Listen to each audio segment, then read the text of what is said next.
Alright, it is coming up on 8 o'clock, so I think we are good to settle in and get things going. Welcome back, everyone. This is our 5th night of reading from Arthur Conan Doyle's The Adventures of Sherlock Holmes. It has been about a week now since we started. I think it is a week to the day. And a week and a day from Sherlock Holmes' Day, which was sort of a happy little accident, shall we say. I didn't know it was coming up, but it may have colored my searches for inspiration on what to read. But it all worked out, right? We're having fun. So in our last few readings, we've had some interesting cases. We've been getting through about 2 cases per night. And the last couple days have been really interesting. We've had, especially the last case we read, kind of had some preconceptions and ideas of how things would play out, and then the twist at the end was not quite what I would have imagined. And that's pretty common throughout these, where you can kind of follow the observations and intuitions along, but maybe not end up in the same place. So it's fun to follow the twists and turns and see if you can come to the same conclusion as Sherlock, or if you get stuck in the weeds like everybody else. So let's go ahead and pick back up where we left off with the 9th case in this collection, The Adventure of the Engineer's Thumb. That's an interesting title. Alright. Of all the problems which have been submitted to my friend, Mr. Sherlock Holmes, for solution during the years of our intimacy, there were only 2 which I was the means of introducing to his notice. That of Mr. Hatherley's thumb, and that of Colonel Warburton's madness. Of these, the latter may have afforded a finer field for an acute and original observer, but the other was so strange in its inception and so dramatic in its details that it may be the more worthy of being placed upon record, even if it gave my friend fewer openings for those deductive methods of reasoning by which he achieved such remarkable results. The story has, I believe, been told more than once in the newspapers, but like all such narratives, its effect is much less striking when set forth en bloc in a single half-column of print than when the facts slowly evolve before your own eyes, and the mystery clears gradually away as each new discovery furnishes a step which leads on to the complete truth. At the time, the circumstances made a deep impression upon me, and the lapse of 2 years has hardly served to weaken the effect. It was in the summer of '89, not long after my marriage, that the events occurred which I am now about to summarize. I had returned to civil practice, and had finally abandoned Holmes and his Baker Street rooms, although I continually visited him, and occasionally even persuaded him to forego his bohemian habits so far as to come and visit us. My practice had steadily increased, and as I happened to live at no very great distance from Paddington Station, I got a few patients from among the officials. One of these, whom I had cured of a painful and lingering disease, was never wary of advertising my virtues, and of endeavoring to send me on every sufferer over whom he might have any influence. One morning, at a little before 7 o'clock, I was awakened by the maid tapping at the door to announce that 2 men had come from Paddington, and were waiting in the consulting room. I dressed hurriedly, for I knew by experience that railway cases were seldom trivial, and hastened downstairs. As I descended, my old ally, the guard, came out of the room and closed the door tightly behind him. "I've got him here," he whispered, jerking his thumb over his shoulder. "He's all right." "What is it, then?" I asked, for his manner suggested that it was some strange creature which he had caged up in my room. "It's a new patient," he whispered. "I thought I'd bring him round myself." Then he couldn't slip away. "There he is, all safe and sound. I must go now, Doctor. I have my duties, just same as you." And off he went, this trusty tout, without even giving me time to thank him. I entered my consulting room and found a gentleman seated by the table. He was quietly dressed in a suit of heather tweed with a soft cloth cap, which he had laid down upon my books. Round one of his hands he had a handkerchief wrapped, which was mottled all over with bloodstains. He was young, not more than 25, I should say, with a strong masculine face, but he was exceedingly pale, and gave me the impression of a man who was suffering from some strong agitation, which it took all his strength of mind to control. "I am sorry to knock you up so early, Doctor," said he, "but I have had a very serious accident during the night. I came in by train this morning, and on inquiring at Paddington as to where I might find a doctor, a worthy fellow very kindly escorted me here.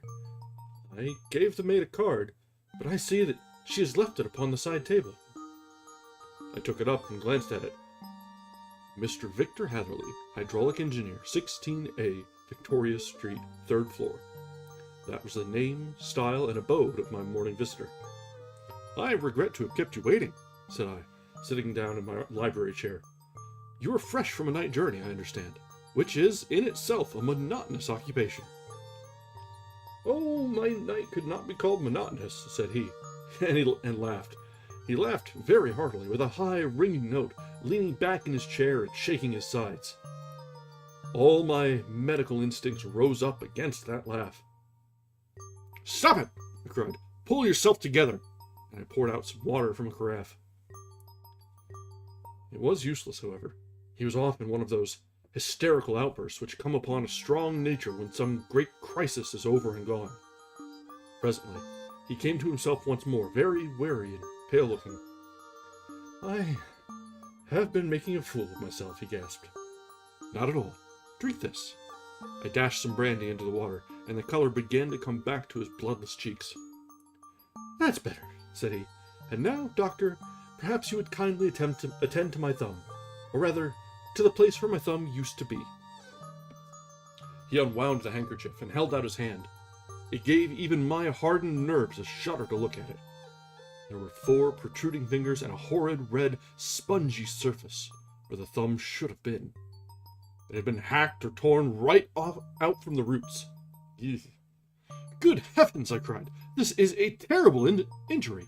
It must have bled considerably." "Yes, it did. I fainted when it was done. And I think that I must have been senseless for a long time.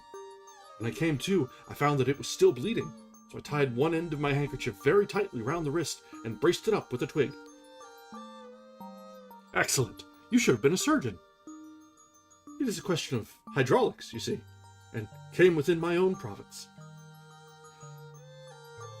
"This has been done," said I, examining the wound, "by a very heavy and sharp instrument." "A thing like a cleaver," said he.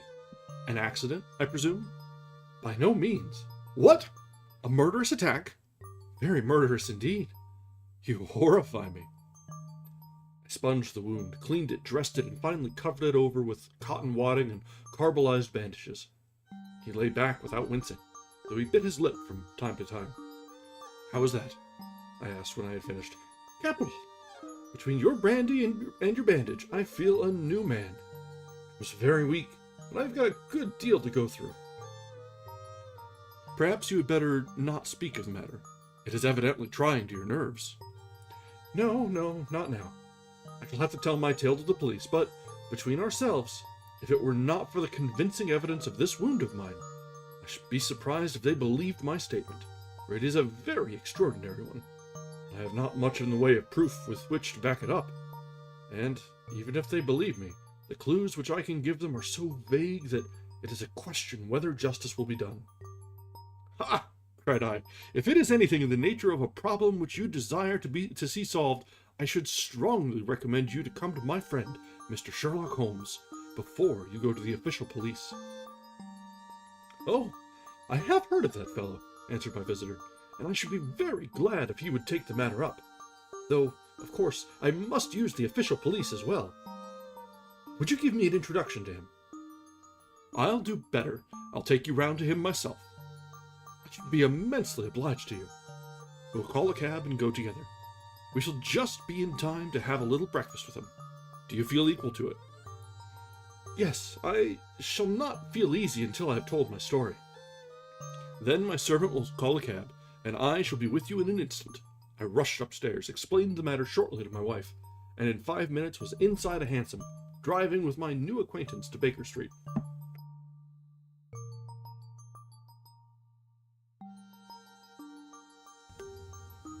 Sherlock Holmes was, as I expected, lounging about his sitting room in his dressing gown, reading the agony column of the Times and smoking his before-breakfast pipe, which was composed of all the plugs and dottles left from his smokes the day before, all carefully dried and collected on the corner of the mantelpiece. He received us in his quietly genial fashion, ordered fresh rashers and eggs, and joined us in a hearty meal. When it was concluded, he settled our new acquaintance upon the sofa, placed a pillow beneath his head, and laid a glass of brandy and water within his reach. "It is easy to see that your experience has been no common one, Mr. Hatherley," said he. "Pray, lie down there and make yourself absolutely at home. Tell us what you can, but stop when you are tired, and keep up your strength with a little stimulant." "Thank you," said my patient, "but I have felt another man since the doctor bandaged me. I think that your breakfast has completed the cure. I shall take up as little of your valuable time as possible, so I shall start at once upon my peculiar experiences." Holmes sat in his big armchair with the weary, heavy-lidded expression which veiled his keen and eager nature, while I sat opposite to him, and we listened in silence to the strange story which our visitor detailed to us. "You must know," said he, "that I am an orphan and a bachelor, residing alone in lodgings in London. By profession, I am a hydraulic engineer, and I have had considerable experience of my work during the 7 years that I was apprenticed to Venner and Matheson, the well-known firm of Greenwich. 2 years ago, having served my time and having also come into a fair sum of money through my poor father's death, I determined to start in business for myself, and took professional chambers in Victoria Street. I suppose that everyone finds his first independent start in business a dreary experience. To me, it has been exceptionally so. During 2 years, I had 3 consultation and 1 small job, and that is absolutely all that my profession has brought me. My gross takings amount to £27, 10 sterling. Every day, from 9 in the morning until 4 in the afternoon, I waited in my little den, till at last my heart began to sink, and I came to believe that I should never have any practice at all.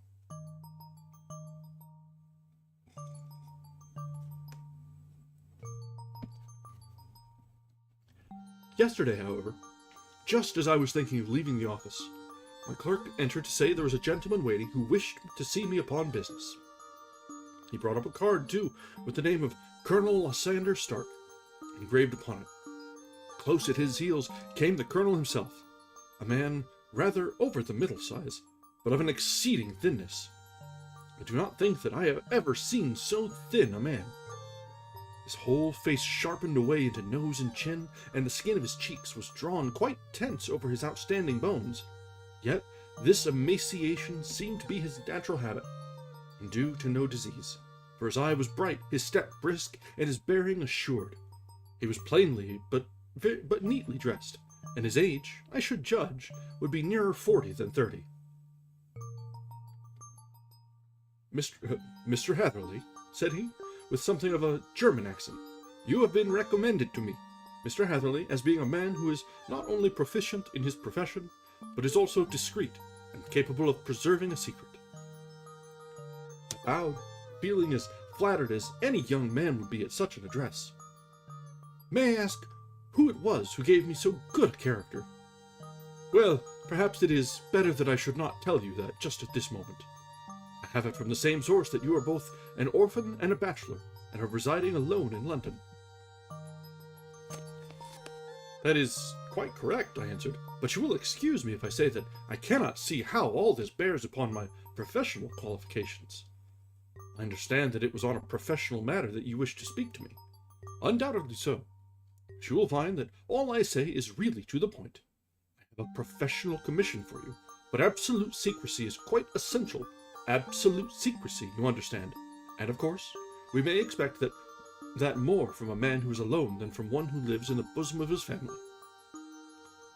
If I promise to keep a secret, said I, you may absolutely depend upon my doing so. He looked very hard at me as I spoke, and it seemed to me that I had never seen so suspicious and questioning an eye. Do you promise, then? Said he at last. Yes, I promise. Absolute and complete silence before, during, and after. No reference to the matter at all, either in word or writing. I have already given you my word. Very good. He suddenly sprang up, and darting like lightning across the room, he flung open the door. The passage outside was empty. That's all right, said he, coming back. I know that clerks are sometimes curious as to their master's affairs. Now we can talk in safety. He drew up his chair very close to mine, and began to stare at me again with the same questioning and thoughtful look. A feeling of repulsion, and of something akin to fear, had begun to rise within me at the strange antics of this fleshless man. Even my dread of losing a client could not restrain me from showing my impatience. I beg that you will state your business, sir, said I. My time is of value.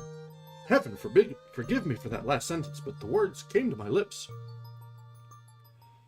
How would 50 guineas for a night's work suit you? He asked. Most admirably. I say a night's work, but an hour's would be nearer the mark. I simply want your opinion about a hydraulic stamping machine, which has got out of gear.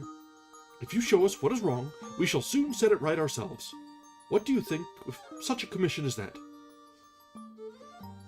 The work appears to be light, and the pay munificent. Precisely so.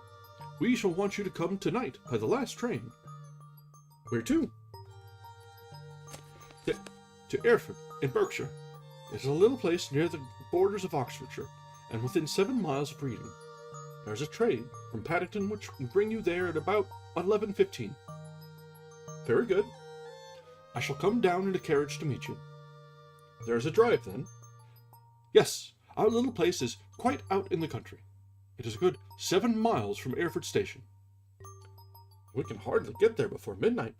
I suppose there will be no chance of a train back. I should be compelled to stop the night. Yes, we could easily give you a shakedown. That is very awkward. Could I not come at some more convenient hour? We have judged it best that you should come late. It is to recompense you for any inconvenience that we are paying to you, a young and unknown man, a fee which would buy an opinion from the very heads of your profession. Still, of course, if you would like to draw out of the business, there is plenty of time to do so. I thought of the 50 guineas, and of how very useful they would be to me. Not at all, said I. I shall be very happy to accommodate myself to your wishes. I should like, however, to understand a little more clearly what it is that you wish me to do. Quite so. It is very natural that the pledge of secrecy which we have exacted from you should have aroused your curiosity. I have no wish to commit you to anything without your having it all laid before you. I suppose that we are absolutely safe from eavesdroppers. Entirely. Then the matter stands thus. You are probably aware that Fuller's Earth is a valuable product, and that it is only found in 1 or 2 places in England. I have heard so. Some little time ago, I bought a small place, a very small place, within 10 miles of Reading. I was fortunate enough to discover that there was a deposit of Fuller's Earth in one of my fields. On examining it, however, I found that this deposit was a comparatively small one, and that it formed a link between 2 very much larger ones upon the right and left, both of them, however, in the grounds of my neighbors. These good people were absolutely ignorant that their land contained that which was quite as valuable as a gold mine. Naturally, it was to my interest to buy their land before they discovered its true value, but unfortunately, I had no capital by which I could do this. I took a few of my friends into the secret, however, and they suggested that we should quietly and secretly work our own little deposit, and that in this way we should earn the money which would enable us to buy the neighboring fields. This we have now been doing for some time, and in order to help us in our operations, we erected a hydraulic press. This press, as I have already explained, has got out of order, and we wish your advice upon the subject. We guard our secrecy very jealously, however, and if it once became known that we had hydraulic engineers coming to our little house, it would soon rouse inquiry, and then, if the facts came out, it would be goodbye to any chance of getting these fields and carrying out our plans. That is why I have made you promise me that you will not tell a human being that you are going to Hereford tonight. I hope that you make it all plain." "I quite follow you," said I. "The only point which I could not quite understand was what use you could make of a hydraulic press in excavating Fuller's earth, which, as I understand, is dug out like gravel from a pit." "Ah," said he carelessly, "we have our own process. We compress the earth into bricks, so as to remove them without revealing what they are. But that is a mere detail. I have taken you fully into my confidence now, Mr. Heatherley, and I have shown you how I trust you." He rose as he spoke. "I shall expect you, then, at Hereford at 11:15.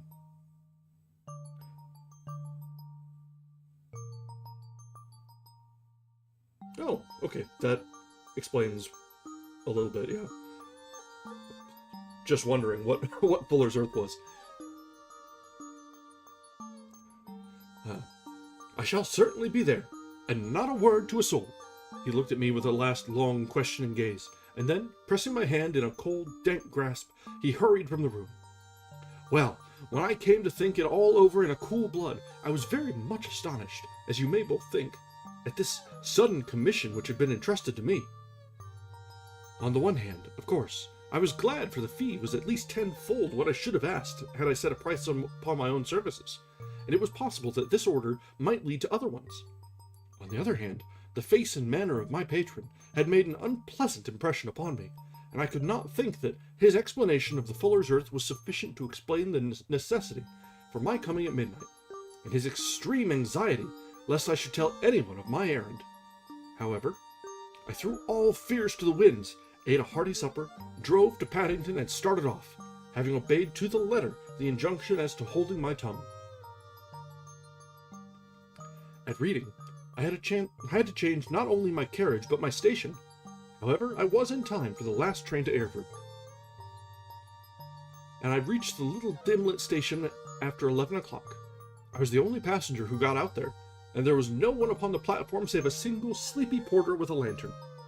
As I passed out through the wicket gate, however, I found my acquaintance of the morning waiting in the shadow upon the other side. Without a word, he grasped my arm and hurried me into a carriage, the door of which was standing open. He drew up the windows on either side, tapped on the woodwork, and away we went as fast as the horse could go. "One horse," interjected Holmes.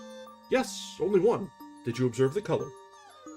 "Yes, I saw it by the sidelights when I was stepping into the carriage. It was a chestnut." "Tired looking or fresh?" "Oh, fresh and glossy." "Thank you. I am sorry to have interrupted you. Pray, continue your most interesting statement." Away we went then, and we drove for at least an hour. Colonel Lysander Stark had said that it was only 7 miles, but I should think, from the rate that we seemed to go, and from the time that we took, that it must have been nearer 12. He sat at my side in silence all the time, and I was aware, more than once, when I glanced in his direction, that he was looking at me with great intensity. The country roads seemed to be not very good in that part of the world, where we lurched and jolted terribly. I tried to look out of the windows to see something of where we were, but they were made of frosted glass, and I could make out nothing save the occasional bright blur of a passing light. Now and then I hazarded some remark to break the monotony of the journey, but the colonel answered only in monosyllables, and the conversation soon flagged. At last, however, the bumping of the road was exchanged for the crisp smoothness of a gravel drive, and the carriage came to a stand. Colonel Lysander Stark sprang out, and as I followed after him, pulled me swiftly into a porch which gaped in front of us. We stepped, as it were, right out of the carriage and into the hall, so that I failed to catch the most fleeting glance of the front of the house. The instant that I had crossed the threshold, the door slammed heavily behind us, and I heard faintly the rattle of the wheels as the carriage drove away. It was pitch dark inside the house, and the colonel fumbled about looking for matches and muttering under his breath. Suddenly, a door opened at the other end of the passage, and a long golden bar of light shot out in our direction. It was broader. It grew broader, and a woman appeared with a lamp in her hand, which she held above her head, pushing her face forward and peering at us. I could see that she was pretty, and from the gloss with which the light shone upon her dark dress, I knew that it was a rich material. She spoke a few words in a foreign tongue, in a tone as though asking a question, and when my companion answered in a gruff monosyllable, she gave such a start that the lamp nearly fell from her hand. Colonel Stark went up to her, whispered something in her ear, and then, pushing her back into the room from whence she had come, he walked towards me again with the lamp in his hand. "Perhaps you will have the kindness to wait in this room for a few minutes," said he, throwing open another door. It was quite little, plainly furnished room, with a round table in the center, on which several German books were scattered. Colonel Stark laid down the lamp on the top of the harmonium beside the door. "I shall not keep you waiting an instant," said he, and vanished into the darkness. I glanced at the books upon the table, and in spite of my ignorance of German, I could see that 2 of them were treatises on science, and others being volumes of poetry. Then I walked across to the window, hoping that I might catch some glimpse of the countryside, but an oak shutter, heavily barred, was folded across it. It was a wonderfully silent house. There was an old clock ticking loudly somewhere in the passage, but otherwise everything was deadly still. A vague feeling of uneasiness began to steal over me. Who were these German people, and what were they doing living in this strange, out-of-the-way place? And where was the place? I was 10 miles or so from Avon, and that was all I knew. But whether north, south, east, or west, I had no idea. For that matter, Reading and possibly other large towns were within that radius, so the place might not be so secluded after all. Yet, it was quite certain from the absolute stillness that we were in the country. I paced up and down the room, humming a tune under my breath to keep up my spirits, and feeling that I was thoroughly earning my 50-guinea fee. Suddenly, without any preliminary sound in the midst of the utter stillness, the door of my room swung slowly open. The woman was standing in the aperture, the darkness of the hall behind her, the yellow light from my lamp beating upon her eager and beautiful face. I see at a glance that she was sick with fear, and the sight sent a chill to my own heart. She held up one shaking finger to warn me to be silent, and she shot a few whispered words of broken English at me, eyes glancing back like those of a frightened horse into the gloom behind her. "I would go," said she, trying hard, as it seemed to me, to speak calmly. "I would go. I should not stay here. There is no good for you to do." "But, madam," said I have not yet done what I came for. I cannot possibly leave until I have seen the machine." "It is not worth your while to wait," she went on. "You can pass through the door. No one hinders." Then, seeing that I smiled and shook my head, she suddenly threw aside her constraint and made a step forward, with her hands wrung together. "For the love of heaven," she whispered, "get away from here before it's too late." But I am somewhat headstrong by nature, and the more ready to engage in an affair when there is some obstacle in the way. I thought of my 50-guinea fee, of my wearisome journey, and of the unpleasant night which seemed to be before me. Was it all to go for nothing? Why should I slink away without having carried out my commission, and without the payment which was my due? This woman might, for all I knew, be a monomaniac, with a stout bearing. Therefore, though her manner had shaken me more than I cared to confess, I still shook my head and declared my intention of remaining where I was. She was about to renew her entreaties when a door slammed overhead, and the sound of several footsteps was heard upon the stairs. She listened for an instant, threw up her hands with a despairing gesture, and vanished as suddenly and as noiselessly as she had come.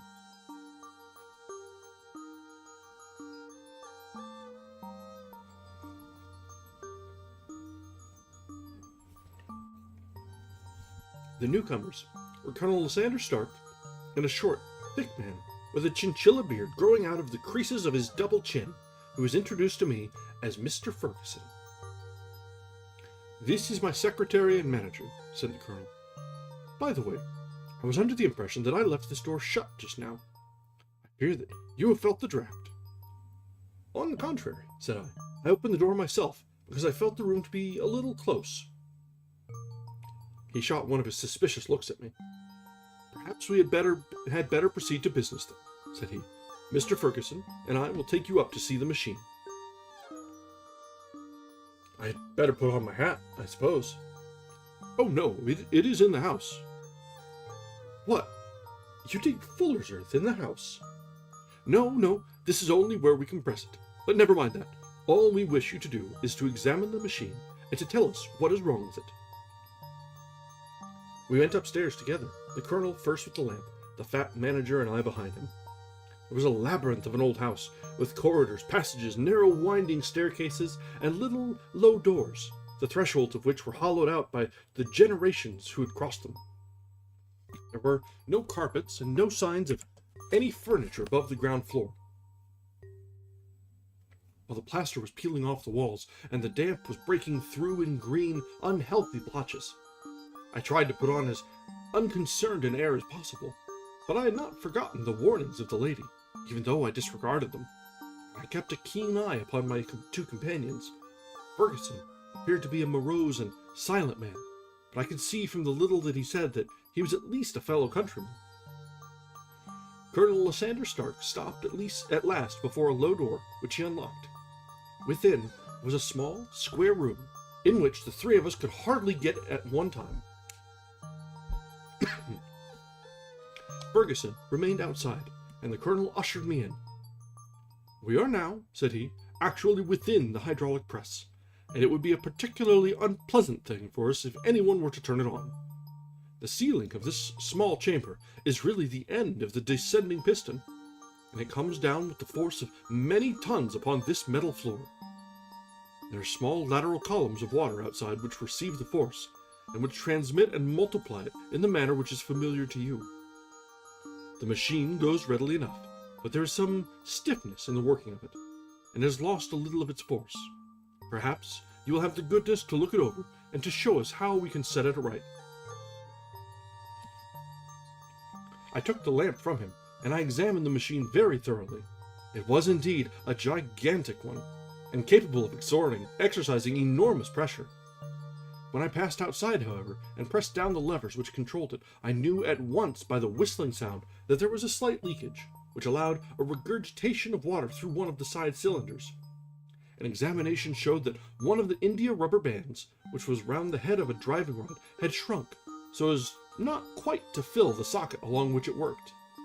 This was clearly the cause of the loss of power, and I pointed it out to my companions, who followed my remarks very carefully, and asked several practical questions as to how they should proceed to set it right. When I had made it clear to them, I returned to the main chamber of the machine and took a good look at it to satisfy my own curiosity. It was obvious at a glance that the story of the fuller's earth was the merest fabrication, for it would be absurd to suppose that so powerful an engine could be designed for so inadequate a purpose. The walls were of wood, but the floor consisted of a large iron trowel, and when I came to examine it, I could see a crust of metallic deposit all over it. I had stooped and was scraping at this to see exactly what it was when I heard a muttered exclamation in German, and saw the cadaverous face of the colonel looking down at me. "What are you doing there?" he asked. I felt angry at having been tricked by so elaborate a story which he had told me. "I was admiring your fuller's earth," said I.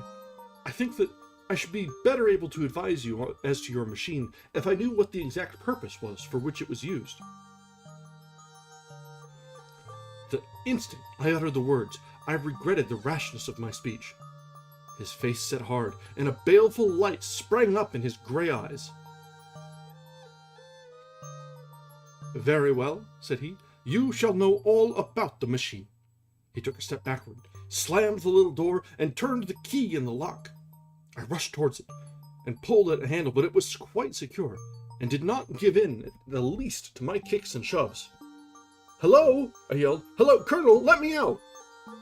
And then, suddenly, in the silence, I heard a sound which sent my heart into my mouth. It was the clank of the levers and the swish of the leaking cylinder. He had set the engine at work. The lamp was still stood upon the floor, where I had placed it when examining the trough. By its light, I saw that the black ceiling was coming down upon me slowly, jerkily, but, as none knew better than myself, with a force which must, within a minute, grind me to a shapeless pulp. I threw myself screaming against the door, and dragged it with my nails at the lock. I implored the colonel to let me out, but the remorseless clanking of the levers drowned my cries. The ceiling was only a foot or two above my head, and with my hand upraised I could feel its hard, rough surface. Then it flashed through my mind that the pain of my death would depend very much upon the position in which I met it. If I lay on my face, the weight would come upon my spine, and I shuddered to think of that dreadful snap. Easier the other way, perhaps.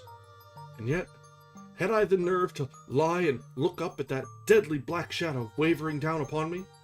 Already I was unable to stand erect, when my eye caught something which brought a gush of hope back to my heart.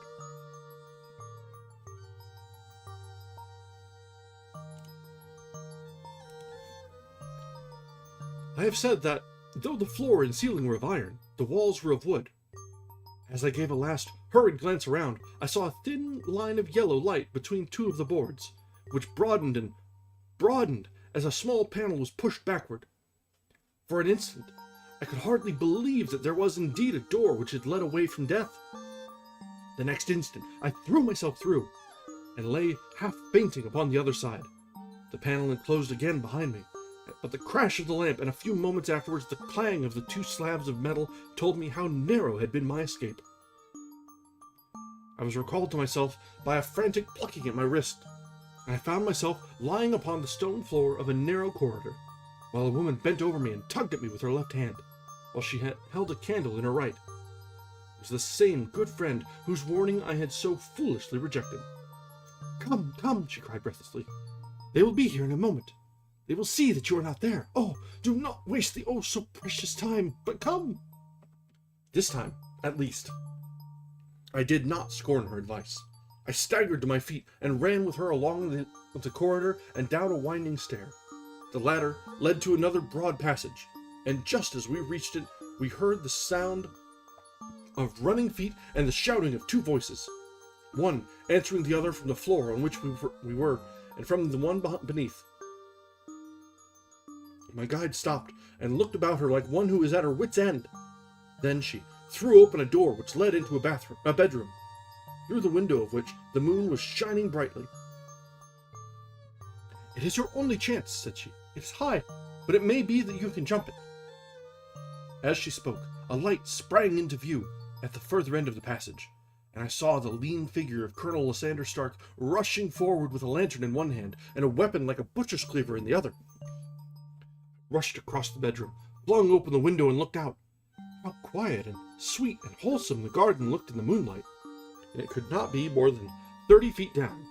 I clambered out upon the sill, but I hesitated to jump until I should have heard what had passed between my savior and the ruffian who pursued me. If she were ill-used, then at any risks I was determined to go back to her assistance. The thought had hardly flashed through my mind before he was at the door, pushing his way past her, but she threw her arms round him and tried to hold him back. "Fritz, Fritz," she cried in English, "remember your promise after the last time. You said it should not be again. He will be silent. Oh, he will be silent." "You are mad, Alice," he shouted, struggling to break away from her. "You will be the ruin of us. He has seen too much. Let me pass by, I say." He dashed her to one side, and running to the window, cut at me with his heavy weapon. I let myself go, and was hanging by the hands to the sill when his blow fell. I was conscious of a dull pain, my grip loosened, and I fell into the garden below. I was shaken, but not hurt by the fall, so I picked myself up and rushed off among the bushes as hard as I could run, for I understood that I was far from being out of danger yet. Suddenly, however, as I ran, a deadly dizziness and sickness came over me. I glanced down at my hand, which was throbbing painfully, and then, for the first time, I saw that my thumb had been cut off, and that the blood was pouring from my wound. I endeavored to tie my handkerchief round it, but there came a sudden buzzing in my ears, and the next moment I fell in a dead faint among the rose bushes. How long I remained unconscious I cannot tell.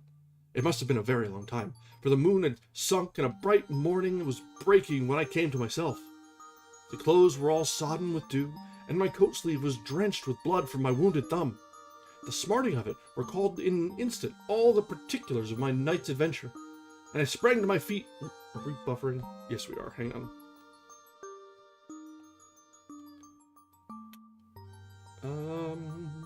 Alright, I think we are... Well, no, we still have a lot of dropped frames. Hang on.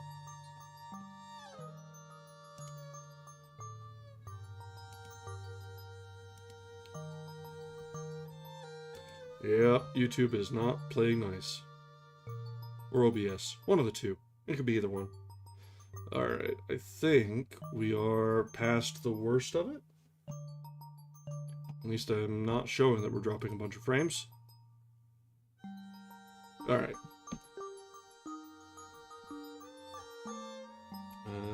Where was I? Ah, just fainted it among the rose bushes. Yeah, I think we're good. How long I remained unconscious, I cannot tell. It must have been a very long time, for the moon had sunk and a bright morning was breaking when I came to myself. My clothes were all sodden with dew, and my coat sleeve was drenched with blood from my wounded thumb. The smarting of it recalled in an instant all the particulars of my night's adventure, and I sprang to my feet with the feeling that I might hardly yet be safe from my pursuers. But to my astonishment, when I came to look round me, neither house nor garden were to be seen. I had been lying in an angle of the hedge, close by the high road, and just a little lower down was a long building, which proved, upon my approaching it, to be the very station at which I had arrived upon the previous night. Were it not for the ugly wound upon my hand, all that had passed during those dreadful hours might have been an evil dream. Half dazed, I went into the station and asked about the morning train. There would be one to Reading in less than an hour. The same porter was on duty, I found, as had been there when I arrived. I inquired of him whether he had ever heard of Colonel Lysander Stark. The name was strange to him. Had he observed a carriage the night before waiting for me? No, he had not. Was there a police station anywhere near? There was one about 3 miles off. It was too far for me to go, weak and ill as I was. I determined to wait until I got back to town before telling my story to the police. It was a little past 6 when I arrived, so I went first to have my wound dressed, and then the doctor was kind enough to bring me along here. I put the case into your hands, and shall do exactly what you advise. We both sat in silence for some little time after listening to this extraordinary narrative. Then Sherlock Holmes pulled down from the shelf one of the ponderous commonplace books in which he placed his cuttings. Here is an advertisement which will interest you, said he. It appeared in all the papers about a year ago. Listen to this. Lost on the 9th. Mr. Jeremiah Hailing, aged 26, a hydraulic engineer. Left his lodgings at 10 o'clock at night and has not been heard of since. Was dressed in, etc., etc. Ha! That represents the last time that the colonel needed to have his machine overhauled, I fancy. Good heavens! Cried my patient. Then that explains what the girl said. Undoubtedly. It is quite clear that the colonel was a cool and desperate man, who was absolutely determined that nothing should stand in the way of his little game, like those out-and-out pirates who will leave no survivor from a captured ship. Well, every moment now is precious, so, if you feel equal to it, we shall go down to Scotland Yard at once as preliminary for starting to Erfurt. Some 3 hours or so afterward, we were all in the train together, bound from Reading to the little Berkshire village. There was Sherlock Holmes, the hydraulic engineer, Inspector Bradstreet of Scotland Yard, a plainclothes man, and myself. Bradstreet had spread an ordnance map of the country out upon the seat and was busy with his compasses, drawing a circle with Erfurt for its center. There you are, said he. That circle is drawn at a radius of 10 miles from the village. The place we want must be somewhere near that line. You said 10 miles, I think, sir. It was an hour's good drive. And you think that they brought you back all the way, that way, when you were unconscious? They must have done so. I have a confused memory, too, having been lifted and conveyed somewhere. What I cannot understand, said I, is why they should have spared you when they found you lying fainting in the garden. Perhaps the villain was softened by the woman's entreaties. I hardly think that. I never saw a more inexorable face in my life. Oh, we shall soon clear up all that, said Bradstreet. Well, I have drawn my circle, and I only wish I knew at what point upon it the folk that we are in search of are to be found. I think I could lay my finger on it, said Holmes quietly. Really now, cried the inspector. You have formed your opinion? Come now, we shall see who agrees with you. I say it is south, for the country is more deserted there. And I say east, said my patient. I am for west, remarked the plainclothes man. There are several quiet little villages up there. And I am for the north, said I, because there are no hills there, and our friend says that he did not notice the carriage go up any. Come, cried the inspector, laughing. It is a very pretty diversity of opinion. We have boxed the compass among us. Who do you give your casting vote to? You are all wrong. But we can't all be. Oh, yes, you can. This is my point. He placed his finger in the center of the circle. This is where we shall find them.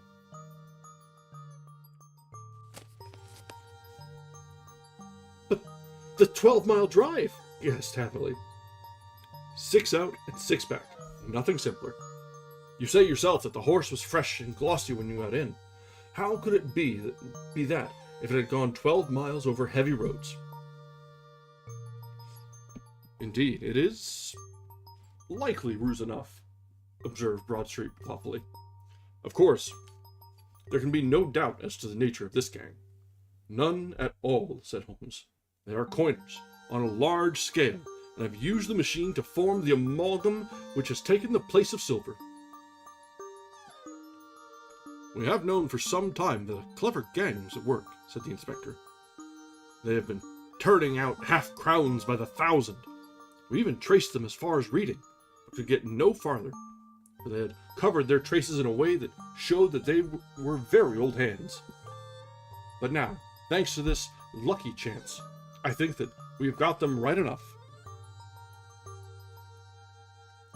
But the inspector was mistaken, for those criminals were not destined to fall into the hands of justice. As we rolled into Ayford Station, we saw a gigantic column of smoke which streamed up from behind a small clump of trees in the neighborhood and hung like an immense ostrich feather over the landscape. A house on fire? Asked Bradstreet, as the train steamed off again on its way. Yes, sir, said the station master. When did it break out? I hear that it was during the night, sir, but it's got worse, and the whole place is in a blaze. Whose house is it? Dr. Betcher's. Tell me, broke in the engineer, is Dr. Betcher a German, very thin, with a long, sharp nose? The station master laughed heartily. No, sir, Dr. Betcher is an Englishman, and there isn't a man in the parish who has a better lined waistcoat. But he has a gentleman staying with him, a patient, as I understand, who's a foreigner, and he looks as if a little good Berkshire beef would do him no harm. The station master had not finished his speech before we were all hastening in the direction of the fire. The road topped a low hill, and there was a great widespread whitewashed building in front of us, spouting fire at every chink and window, while in the garden in front 3 fire engines were vainly striving to keep the flames under. That's it, cried Hatherley, in intense excitement. There is the gravel drive, and there are the rose bushes where I lay. That second window is the one I jumped from.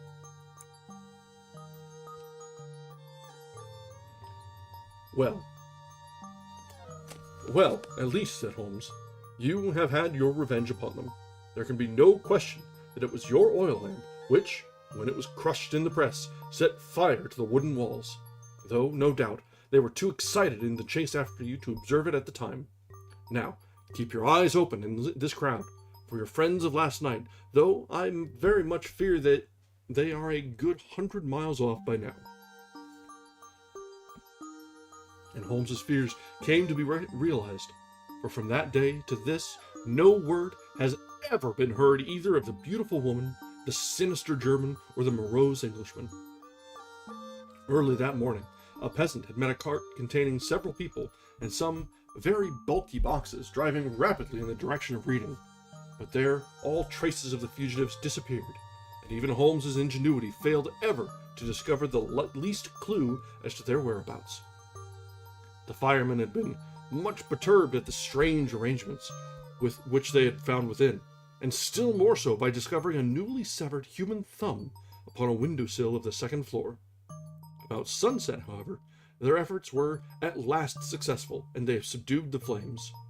But not before the roof had fallen in, and the whole place had been reduced to such absolute ruin that, save some twisted cylinders and iron piping, not a trace remained of the machinery that had cost our unfortunate acquaintance so dearly.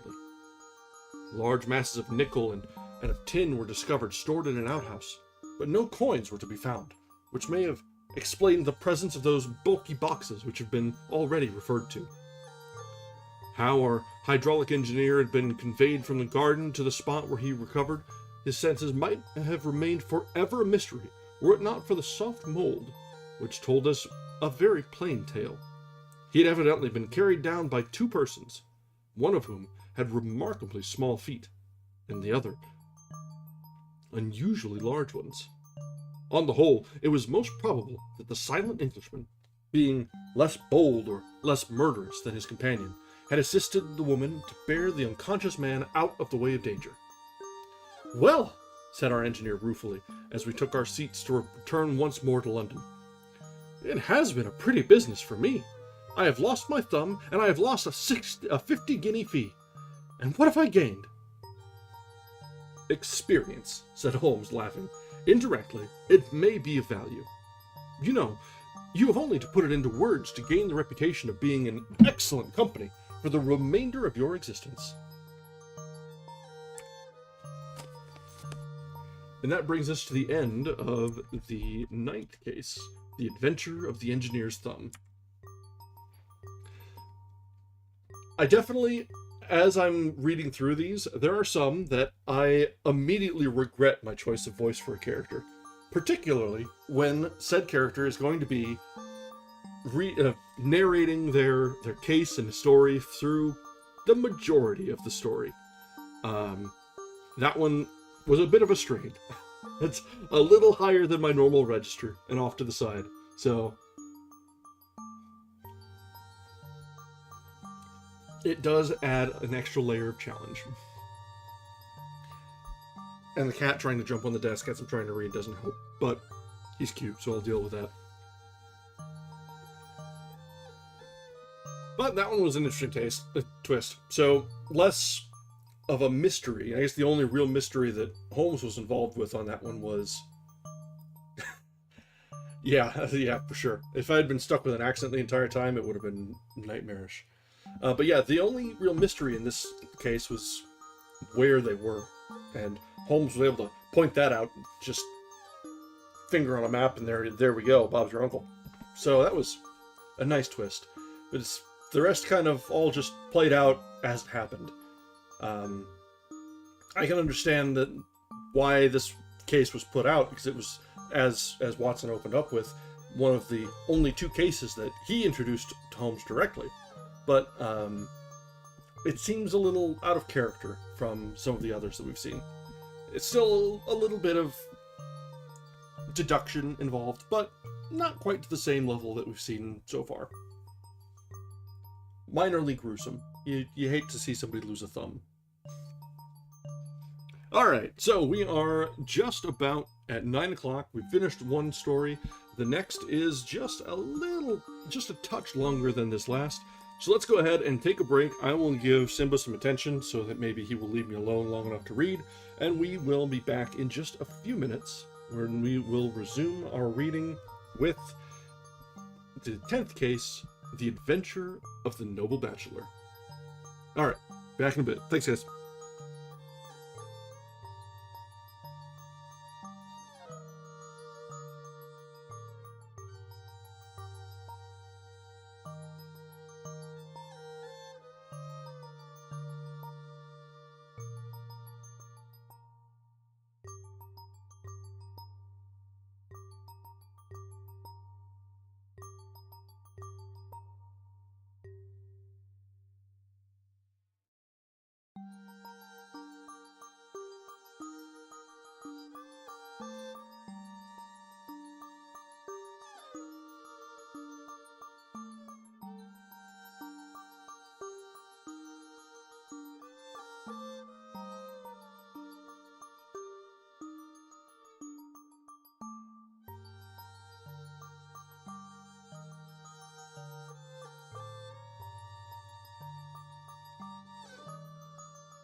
Okay, we are back. Let's see. Turned the AC up just a little bit. Kicked on the fan up above. It's getting a little toasty in here. I don't know what it is, just computer running or what, but yeah, it is what it is. So, let's go ahead and look ahead to our next case, and that is Chapter 10, The Adventure of the Noble Bachelor. This one, as a rule, I don't read ahead, so I'm not sure what to look forward to with this one. The name doesn't strike me as being familiar from anything else that I've read or seen from Sherlock Holmes adaptations, so this one, we might be in for a treat. It doesn't seem to give a whole lot from the title alone. So, let's go ahead and just get into it, shall we? The Lord St. Simon marriage, and its curious termination, have long ceased to be a subject of interest in those exalted circles in which the unfortunate bridegroom moves. Fresh scandals have eclipsed it, and their more piquant details have drawn the gossips away from this 4-year-old drama. As I have reason to believe, however, that the full facts have never been revealed to the general public, and as my friend Sherlock Holmes had a considerable share in clearing the matter up, I feel that no memoir of him would be complete without some little sketch of this remarkable episode. It was a few weeks before my own marriage, during the days when I was still sharing rooms with Holmes in Baker Street, that he came home from an afternoon stroll to find a letter on the table waiting for him. I had remained indoors all day, for the weather had taken a sudden turn to rain, with high autumnal winds, and the Giselle bullet, which I had brought back in one of my limbs as a relic of my Afghan campaign, throbbed with dull persistence. With my body in one easy chair and my legs upon another, I had surrounded myself with a cloud of newspapers until, at last, saturated with the news of the day, I had tossed them all aside and laid listless, watching the huge crest and monogram upon the envelope upon the table, and wondering lazily who my friend's noble correspondent would be.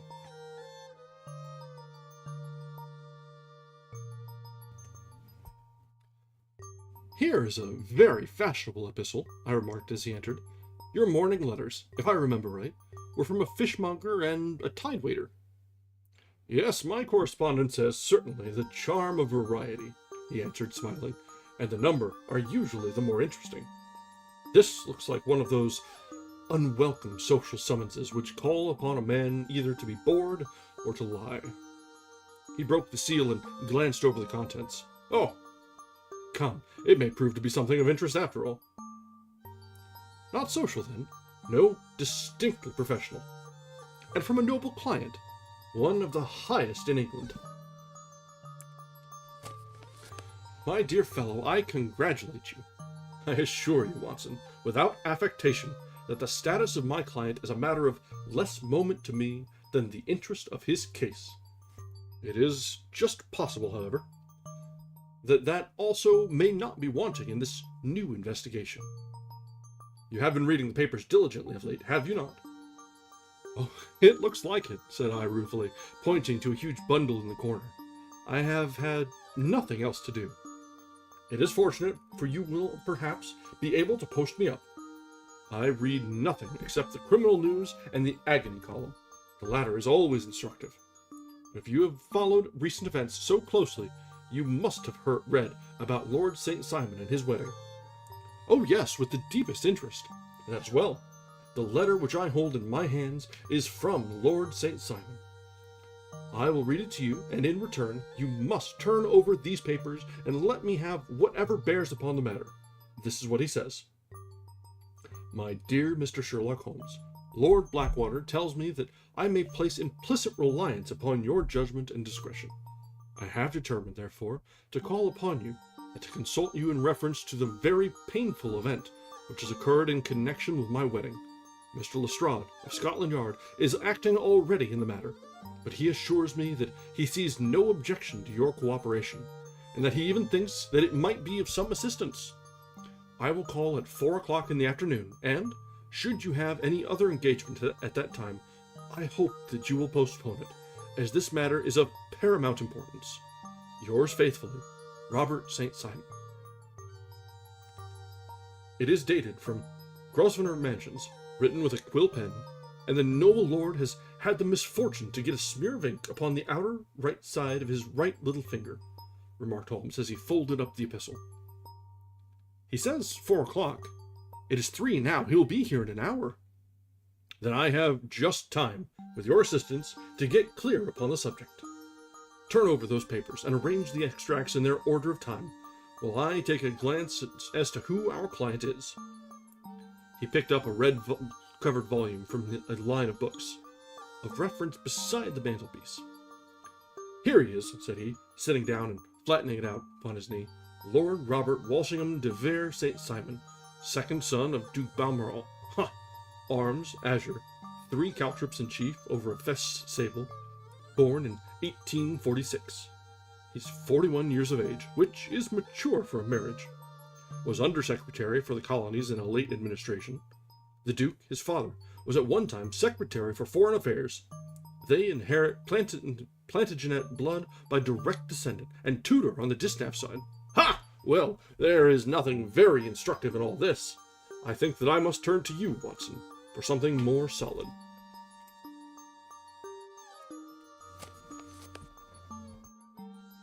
I have very little difficulty in finding what I want, said I, for the facts are quite recent, and the matter struck me as remarkable.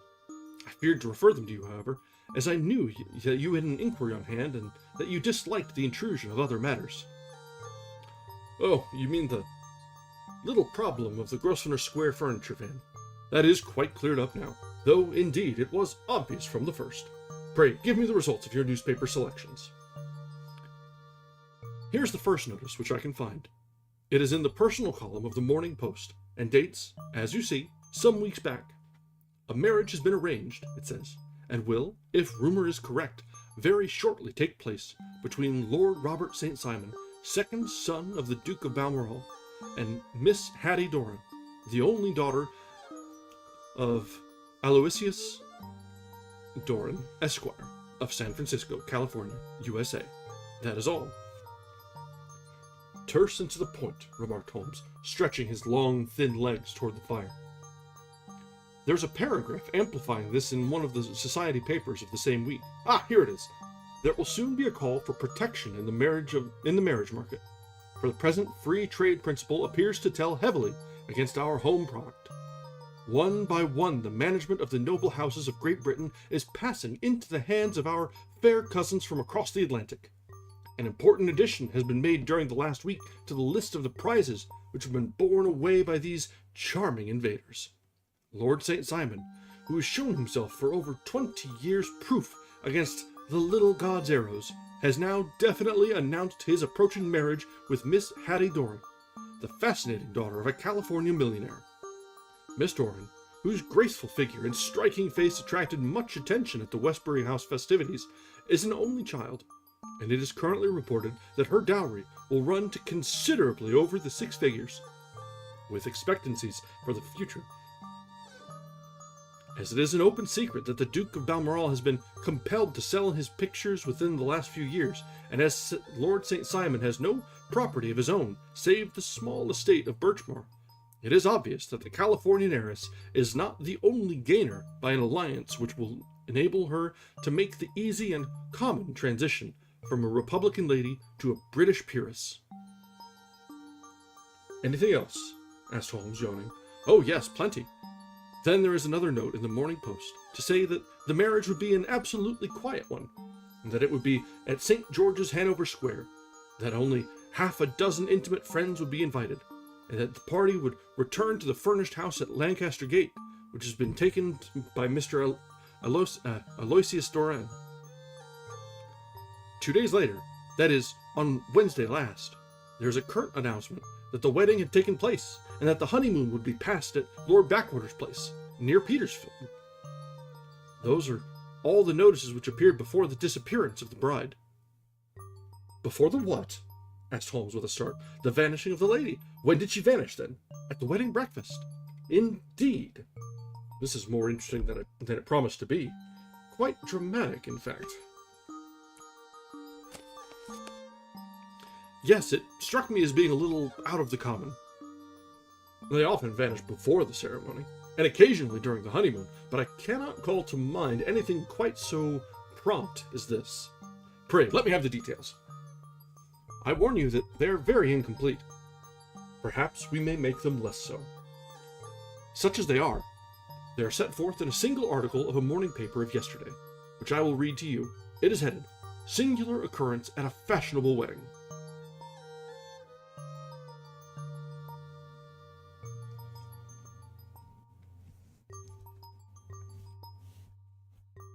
The family of Lord Robert St. Simon has been thrown into the greatest consternation by the strange and painful episodes which have taken place in connection with his wedding. The ceremony, as shortly announced in the papers of yesterday, occurred on the previous morning, but it is only now that it has been possible to confirm the strange rumors which have been so persistently floating about. In spite of the attempts of the friends to hush the matter up, so much public attention has now been drawn to it that no good purpose can be served by affecting to disregard what is a common subject for conversation. The ceremony, which was performed at St. George's, Hanover Square, was a very quiet one, no one being present save the father of the bride, Mr. Aloysius Doran, the Duchess of Balmoral, Lord Backwater, Lord Eustace, and Lady Clara St. Simon, the younger brother and sister of the bridegroom, and Lady Alicia Whittington. The whole party proceeded afterwards to the house of Mr. Aloysius Doran at Lancaster Gate, where breakfast had been prepared.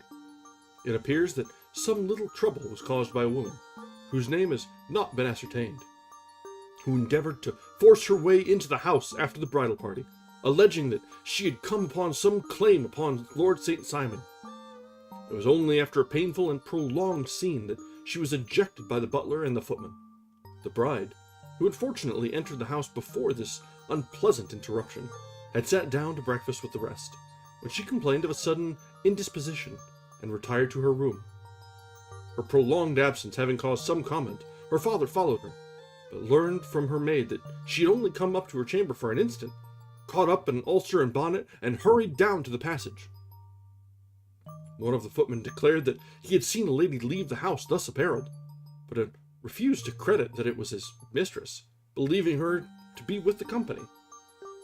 On ascertaining that his daughter had disappeared, Mr. Aloysius Doran, in conjunction with the bridegroom, instantly put themselves in communication with the police, and very energetic inquiries are being made, which will probably result in a speedy clearing up of this very singular business. Up to a late hour last night, however, nothing had transpired as to the whereabouts of the missing lady. There are rumors of foul play in the matter, but it is said that the police have caused the arrest of the woman who had caused the original disturbance, in the belief that, from jealousy or some other motive, she may have been concerned in the strange disappearance of the bride. And that is all.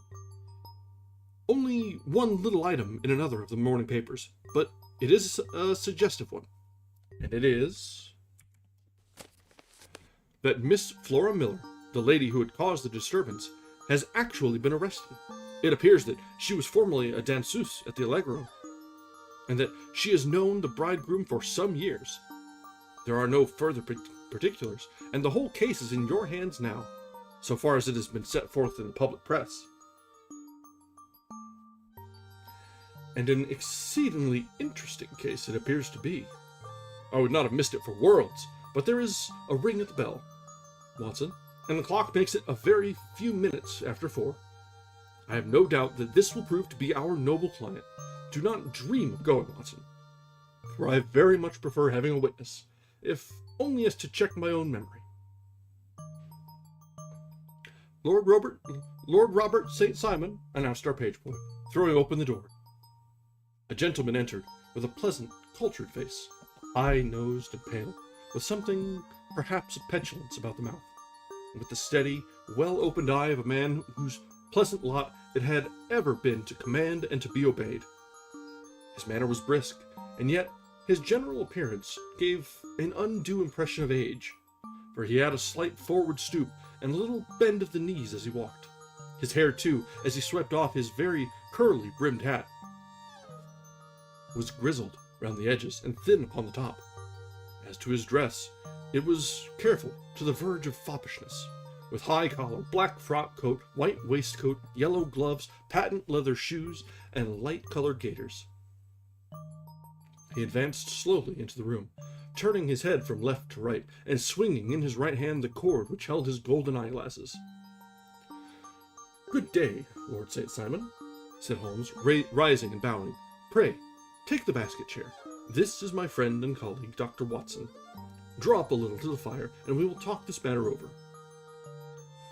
"A most painful matter to me, as you can most readily imagine, Mr. Holmes. I have been cut to the quick. I understand that you have already managed several delicate cases of this sort, sir, though I presume that they were hardly from the same class of society." "No, I am descending." "I beg pardon. My last client of the sort was a king." "Oh, really? I had no idea. And which king?" "The King of Scandinavia." "What? Had he lost his wife?" "You can understand," said Holmes suavely, "that I extend to the affairs of my other clients the same secrecy which I promised to you in yours." "Oh, of course, very right, very right. I am sure I beg pardon. As to my own case, I am ready to give you any information which may assist you in forming an opinion."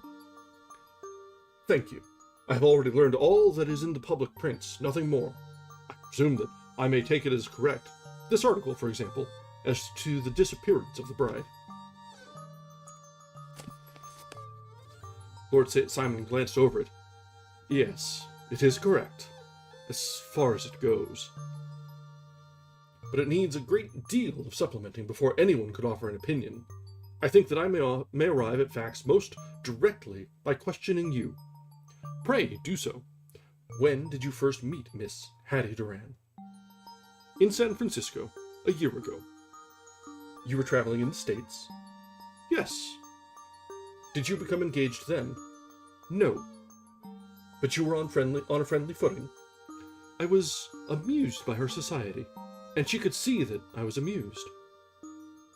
"Her father is very rich?"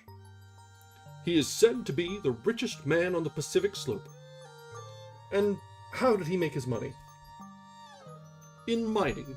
He had nothing a few years ago.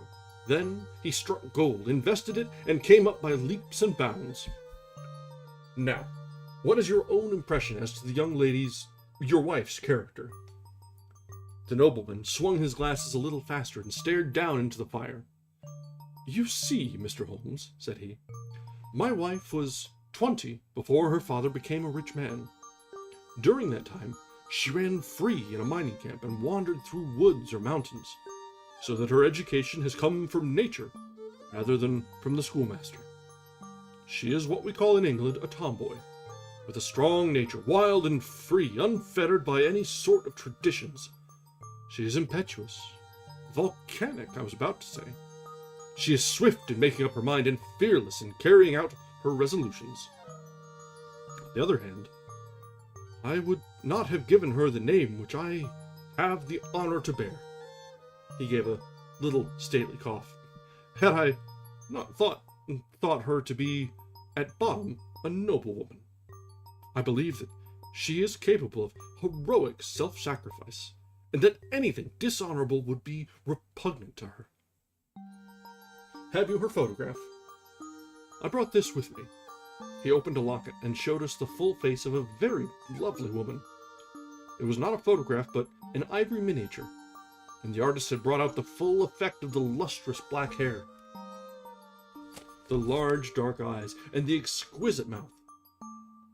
Holmes gazed long and earnestly at it.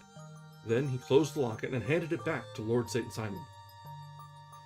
"The young lady came to London then, and you renewed your acquaintance?" "Yes. Her father brought her over for this last London season. I met her several times. I became engaged to her, and have now married her. She brought, I understand, a considerable dowry." "A fair dowry, not more than is usual in my family." "And this, of course, remains to you, since the marriage is a fait accompli?" I really have made no inquiries on the subject. Very naturally not. Did you see Miss Durand on the day before the wedding? Yes. Was she in good spirits? Never better. She kept talking of what we should do in our future lives. Indeed, that is very interesting. And on the morning of the wedding, she was as bright as possible, at least until after the ceremony. And did you observe any change in her then? Well, to tell the truth, I saw then the first signs that I had ever seen that her temper was just a little sharp. The incident, however, was too trivial to relate, and can have no possible bearing upon the case. Pray, let us have it, for all that. Oh, it is childish. She dropped her bouquet as we went toward the vestry. She was passing the front pew at the time, and it fell over into the pew. There was a moment's delay, but the gentleman in the pew handed it up to her again, and it did not appear to be the worse for the fall. Yet, when I spoke to her of the matter, she answered me abruptly, and in the carriage on our way home she seemed absurdly agitated over this trifling cause. Indeed? You say that there was a gentleman in the pew. Some of the general public were present then? Oh yes, it is impossible to exclude them when the church is open. This gentleman was not one of your wife's friends. No, I call him a gentleman by courtesy. But he was quite a common-looking person. I hardly noticed his appearance, but really, I think that we are wandering rather far from the point. Lady St. Simon, then, returned from the wedding in a less cheerful frame of mind than she had gone to it. What did she do on re-entering her father's house? I saw her in conversation with her maid. And who is her maid? Alice is her name. She is an American, and came from California with her. Confidential servant. A little too much so. It seemed to me that her mistress allowed her to take great liberties. Still, of course, in America they look upon these things in a different way. How long did she speak to this Alice?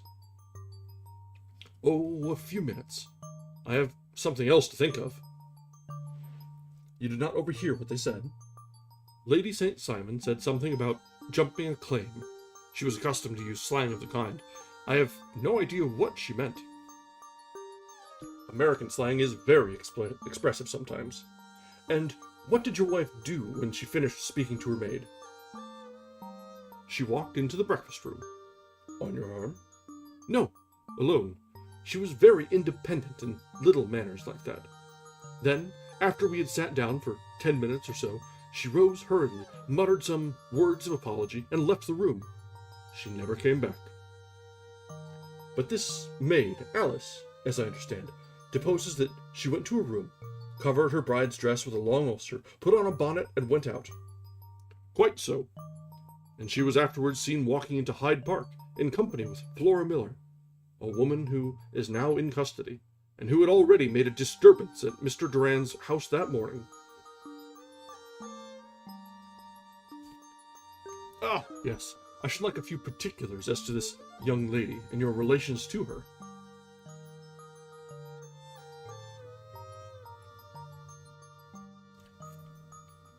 Lord St. Simon shrugged his shoulders and raised his eyebrows. We have been on a friendly footing for some years. I may say on a very friendly footing. She used to be at the Allegro. I had not treated her ungenerously, and she had no just cause of complaint against me. But you know what women are, Mr. Holmes. Flora was a dear little thing, but exceedingly hot-headed and devotedly attached to me. She wrote me dreadful letters when she heard that I was about to be married, and, to tell the truth, the reason why I had the marriage celebrated so quietly was that I feared lest there might be a scandal in the church. She came to Mr. Doran's door just after we returned. As she endeavored to push her way in, uttering very abusive expressions towards my wife, and even threatening her. But I had foreseen the possibility of the sort, and had 2 police fellows there in private clothes, who soon pushed her out again. She was quiet when she saw that there was no good in making a row. Did your wife hear all this, No, thank goodness she did not. And she was seen walking with this very woman afterwards? Yes, that is what Mr. Lestrade of Scotland Yard looks upon as so serious. It is thought that Flora decoyed my wife out and laid some terrible trap for her. Well, it is a possible supposition. You think so too? I did not say a probable one. But you do not yourself look upon this as likely? I do not think Flora would hurt a fly. Still, jealousy is a strange transformer of characters. Pray, what is your own theory as to what took place? Well, really, I came to seek a theory, not to propound one. I have given you all the facts. Since you ask me, however, I may say that it has occurred to me as possible that the excitement of this affair, the consciousness that she had made so immense a social stride, had the effect of causing some little nervous disturbance in my wife. In short, that she had become suddenly deranged? Well, really, when I consider that she has turned her back, I will not say upon me, but upon so much that many have aspired to without success, I can hardly explain it in any other fashion. Well, certainly that is also a conceivable hypothesis, said Holmes, smiling. And now, Lord St. Simon, I think that I have nearly all my data. May I ask whether you were seated at the breakfast table so that you could see out of the window? We could see the other side of the road and the park. Quite so. Then, I do not think that I need to detain you longer. I shall communicate with you. Should you be fortunate enough to solve this problem, said our client, rising, I have solved it. What was that? I say that I have solved it. Where, then, is my wife? That is a detail which I shall speedily supply. Lord St. Simon shook his head. I am afraid that it will take wiser heads than yours or mine, he remarked, and bowing in a stately, old-fashioned manner, he departed. It is very good of Lord St. Simon to honor my head by putting it on a level with his own, said Sherlock Holmes, laughing. I think that I shall have a whiskey and soda and a cigar after all this cross-questioning. I had formed my conclusions as to the case before our client came into the room. My dear Holmes, I have notes of several similar cases, though none, as I remarked before, which were quite as prompt. My whole examination served to turn my conjecture into a certainty. Circumstantial evidence is occasionally very convincing, as when you find a trout in the milk, to quote Thoreau's example. Thoreau. But I have heard all that you have heard. Without, however, the knowledge of pre-existing cases, which serves me so well. There was a parallel instance in Aberdeen some years back, and something on very much the same lines at Munich the year after the Franco-Prussian War. It is of these cases. But, hello, here is Lestrade. Good afternoon, Lestrade. You will find an extra tumbler upon the sideboard, and there are cigars in the box. The official detective was attired in a pea-jacket and cravat, which gave him a decidedly nautical appearance, and he carried a black canvas bag in his hand. With a short greeting, he seated himself and lit the cigar which had been offered to him. "What's up, then?" asked Holmes, with a twinkle in his eye. "You look dissatisfied." "And I feel dissatisfied. It is this infernal St. Simon marriage case. I can make neither head nor tail of the business." "Really, you surprise me." "Who ever heard of such a mixed affair? Every clue seems to slip through my fingers. I've been at work upon it all day." "And very wet it seems to have made you," said Holmes, laying his hand upon the arm of the pea-jacket. "Yes, I have been dragging the Serpentine." "In heaven's name, what for?" "In search of the body of Lady St. Simon." Sherlock Holmes leaned back in his chair and laughed heartily. "Have you dragged the basin of Trafalgar Square fountain?" he asked. "Why, what do you mean?" "Because you've just as good a chance of finding this lady as in the one as in the other." Lestrade shot an angry glance at my companion. "I suppose you know all about it," he snarked. "Well, I have only just heard the facts, but my mind is made up." Oh, indeed! Then you think that the serpentine plays no part in the matter? I think it very unlikely. Then perhaps you will kindly explain how it is we find this in it. He opened his bag as he spoke, and tumbled onto the floor a wedding dress of watered silk, a pair of white satin shoes, and a bride's wreath and veil, all discolored and soaked in water. There, said he, putting a new wedding ring upon the top of the pile, there is a little nut for you to crack, Mr. Holmes. Oh, indeed, said my friend, blowing blue rings into the air. You dragged them from the serpentine? No. They were found floating near the margin by a park keeper. They have been identified as her clothes, and it seemed to me that if the clothes were there, the body would not be far off. By the same brilliant reasoning, every man's body is to be found in the neighborhood of his wardrobe.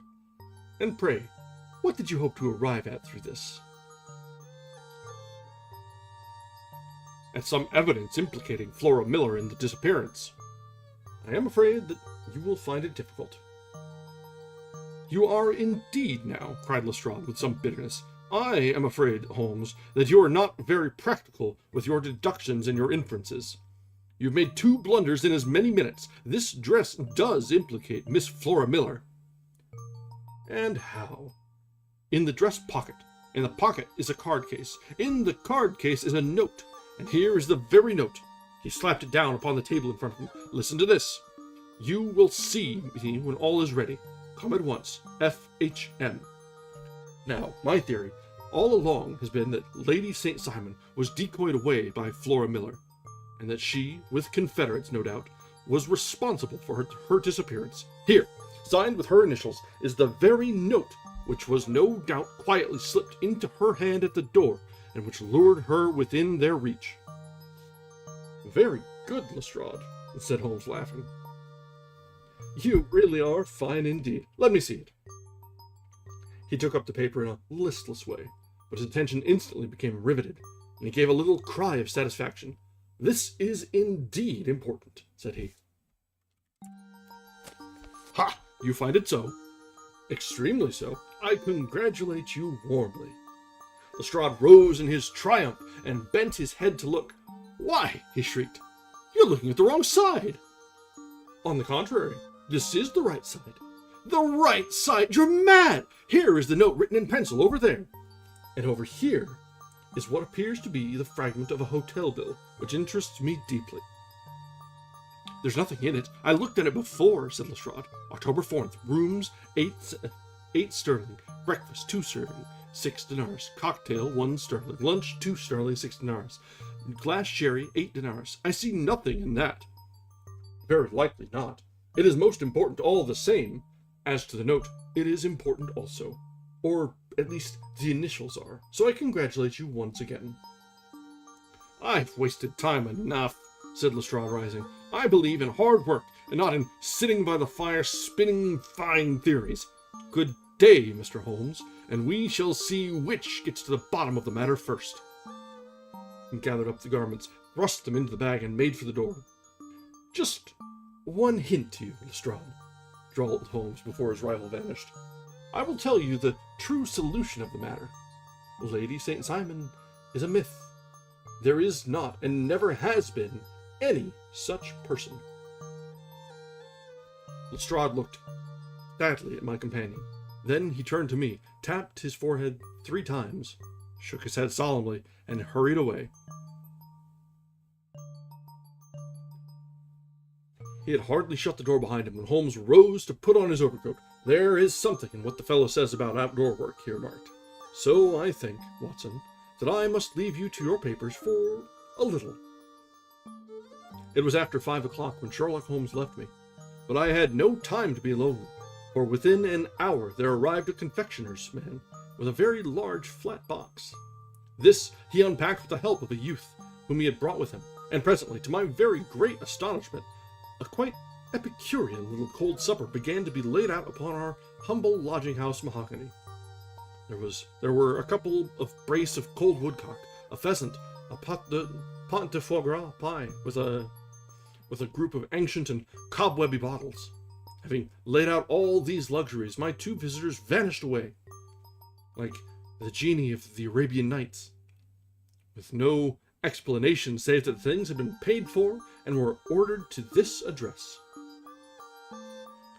Just before 9 o'clock, Sherlock Holmes stepped briskly into the room. His features were gravely set, but there was a light in his eye which made me think that he had not been disappointed in his conclusions. "They have laid supper, then," he said, rubbing his hands. "You seem to expect company. They have laid for 5. "Yes, I fancy we may have company dropping in," said he. "I am surprised that Lord St. Simon has not already arrived. Ha! I fancy that I hear his step upon the stairs." It was indeed our visitor of the afternoon, who came bustling in, dangling his glasses more vigorously than ever, with a very perturbed expression upon his aristocratic features. My messenger reached you, then?" asked Holmes. "Yes, and I confess that the contents startled me beyond measure. Have you good authority for what you say?" "The best possible." Lord St. Simon sank into a chair and passed his hand over his forehead. "What will the Duke say," he murmured, "when he hears that one of the family has been subjected to such humiliation?" "It is the purest accident. I cannot allow that there is any humiliation." "Ah, you look upon these things from another standpoint. I fail to see that anyone is to blame. I can hardly see how the lady could have acted otherwise, though her abrupt method of doing it was undoubtedly to be regretted. Having no mother, she had no one to advise her at such a crisis. "It was a slight, sir, a public slight," said Lord St. Simon, tapping his fingers upon the table. "You must make allowance for this poor girl placed in so unprecedented a position." "I will make no allowance. I am very angry indeed, and I have been shamefully used." "I think that I heard a ring," said Holmes. "Yes, there are steps on the landing. If I cannot persuade you to take a lenient view of this matter, Lord St. Simon, I have brought an advocate here who may be more successful." He opened the door and ushered in a lady and gentleman. "Lord St. Simon," said he, "allow me to introduce you to Mr. and Mrs. Francis Hay Moulton. The lady, I think, you have already met." At the sight of these newcomers, our client had sprung from his seat and stood very erect, with his eyes cast down and his hand thrust into the breast of his frock coat, a picture of offended dignity. The lady had taken a quick step forward and had held out her hand to him, but he still refused to raise his eyes. It was as well for his resolution, perhaps, for her pleading face was one which it was hard to resist. "You are angry, Robert," said she. "Well, I guess you have every cause to be." "Pray make no apology to me," said Lord St. Simon bitterly.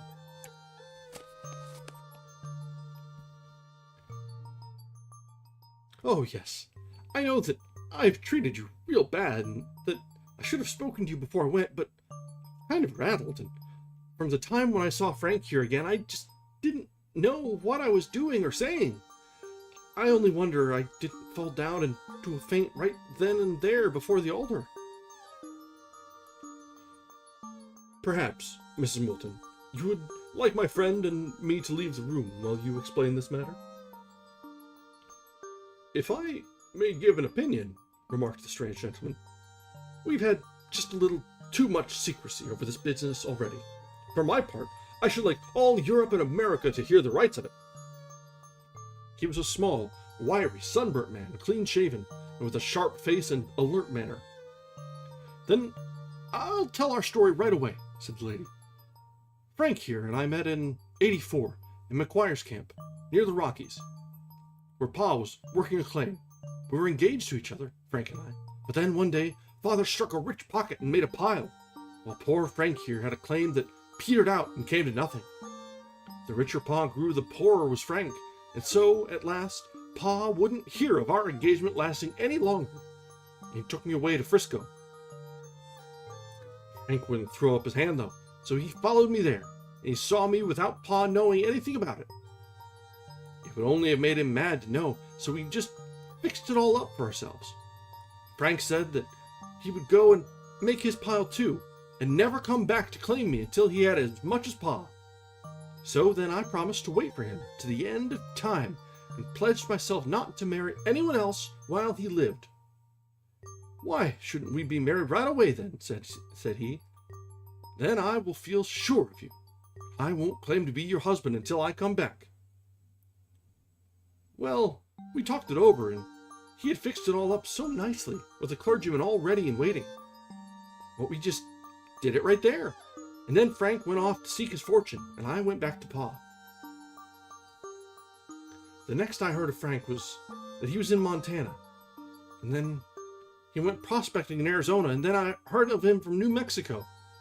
After that came a long newspaper story about how a miners' camp had been attacked by Apache Indians, and there was my Frank's name among the killed. I fainted dead away, very sick for months after. Pa thought I had a decline and took me to half the doctors in Frisco. Not a word of news came for a half a year or more, so that I never doubted that Frank was really dead. Then Lord St. Simon came to Frisco, and we came to London, and a marriage was arranged, and Pa was very pleased. But I felt all the time that no man on this earth would ever take the place in my heart that had been given to my poor Frank. Still, if I had married Lord St. Simon, of course, I'd have done my duty by him. We can't command our love, but we can our actions. I went to the altar with him, with the intention to make him just as good a wife as it was in me to be. But you may imagine what I felt when, just as I came to the altar rails, I glanced back and saw Frank standing looking at me out of the first pew. I thought it was his ghost at first, but when I looked again, there he was still, with a kind of question in his eyes, as if to ask me whether I were glad or sorry to see him. I wonder I didn't drop. I know that everything was turning round, and the words of the clergyman were just like the buzz of a bee in my ear. I didn't know what to do. Should I stop the service and make a scene in the church? I glanced at him again, and he seemed to know what I was thinking, for he raised his finger to his lips to tell me to be still.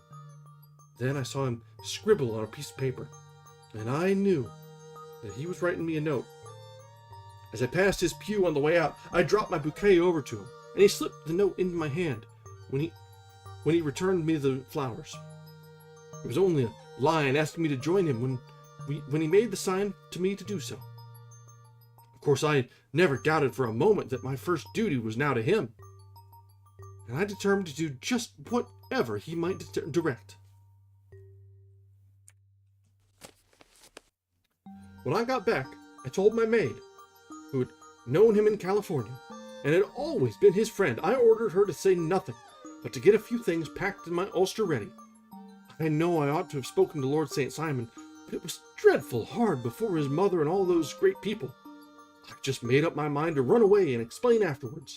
I had been at the table 10 minutes before I saw Frank out of the window at the other side of the road. He beckoned to me. We're rebuffering again. Yes, we are. Alright, hang on. Let's hang tight for a minute. Alright, I think we're bouncing back.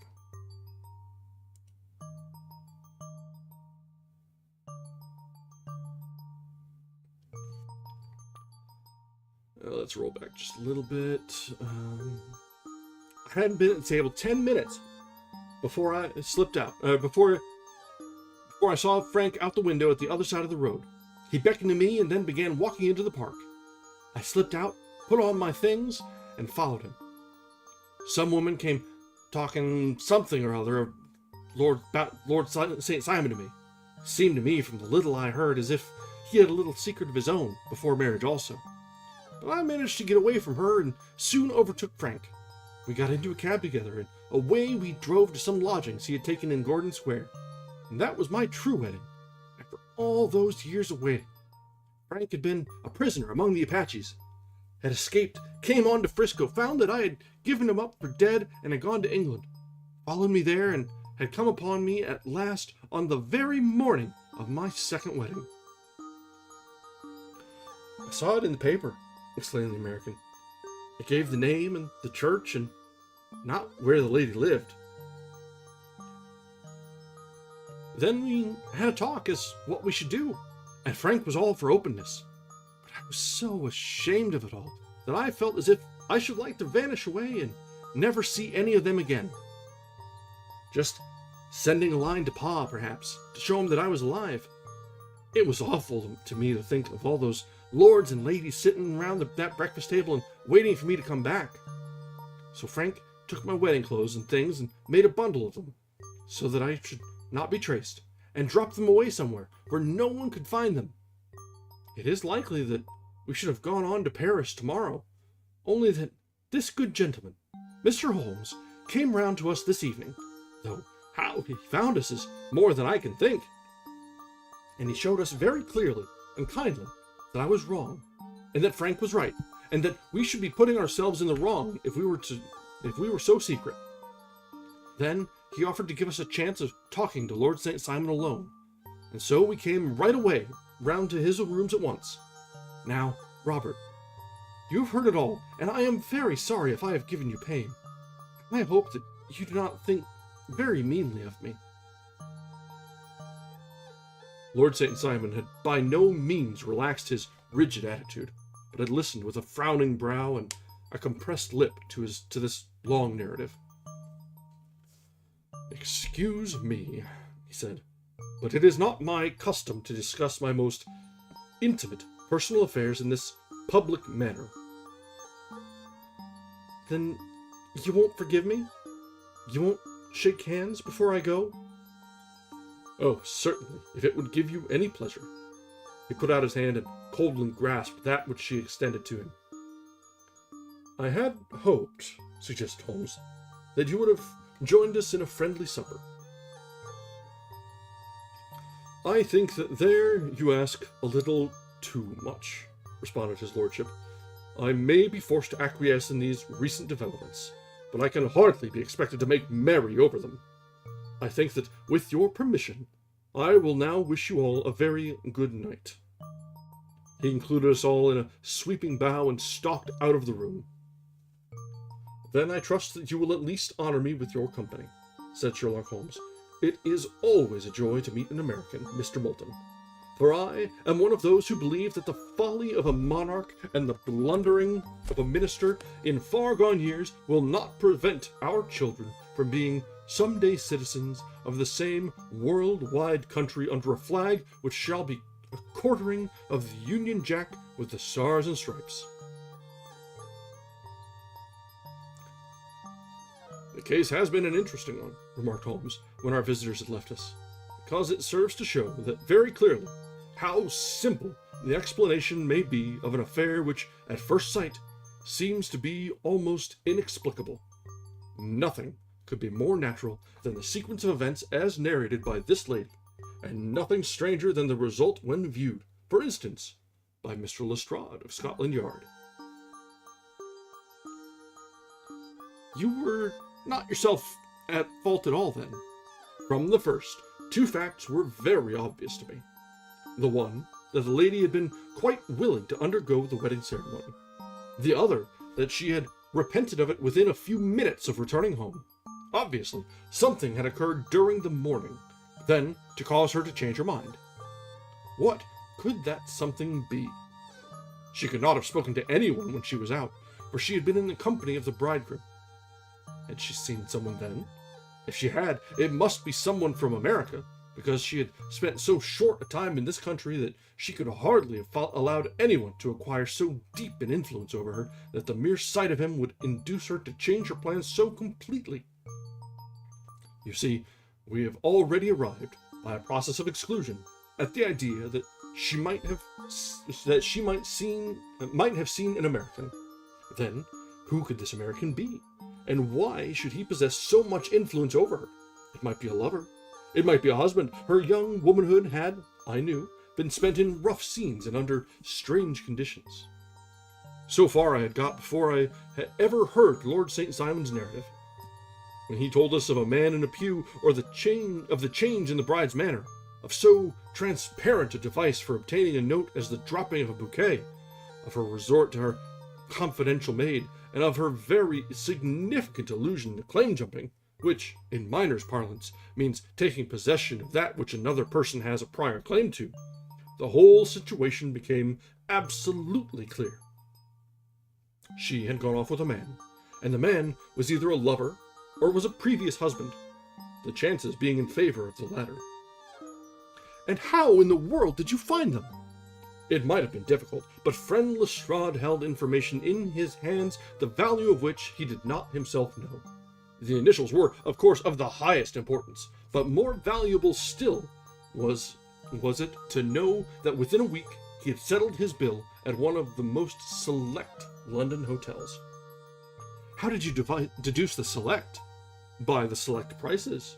8 shillings for a bed and 8 pence for a glass of sherry pointed to one of the most expensive hotels. There are not many in London which charge at that rate. In the second one, which I visited in Northumberland Avenue, I learned by an inspection of the book that Francis H. Moulton, an American gentleman, had left only the day before, and on looking over the entries against him, I came upon the very items which I had seen in the duplicate bill.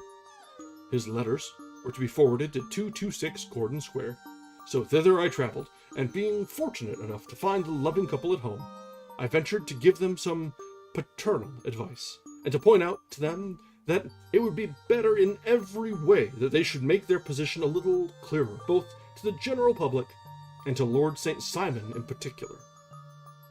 I invited them to meet him here, and as you see, I made him keep the appointment.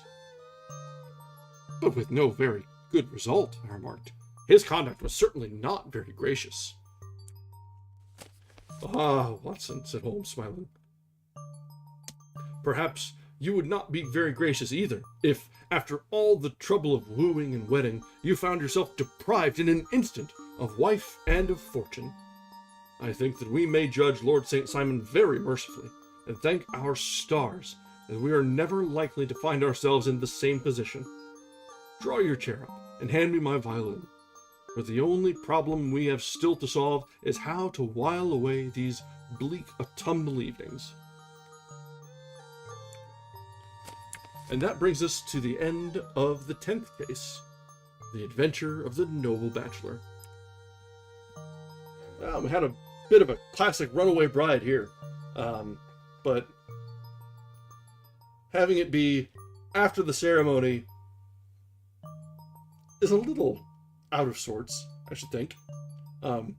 Particularly that she's running away from the noble and leaving him for, well, I guess he's done pretty well for himself, but for the miner from San Francisco.